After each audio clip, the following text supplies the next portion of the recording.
பீடம் போட்டு மண்ணால பீடம் போட்டு அதுல மாயாண்டி பேரே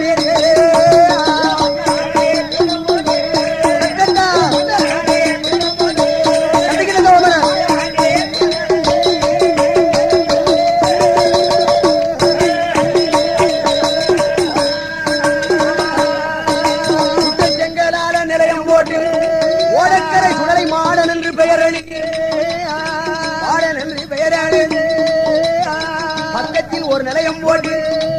சுடலை மாடத்தி என்று பெயர் எழுதி ஏதோ ஒரு நிலையம் போட்டு அதுல பேச்சி அம்மன் பெயர் எழுதி முன்னால் ஒரு பீடம் போட்டு அதுல முண்டசாமி பெயர் எழுதி முண்டசாமி பெயர் எழுதி இறையவனாம் பரமசிவம் தன் மகன் மாயாண்டி சுடலை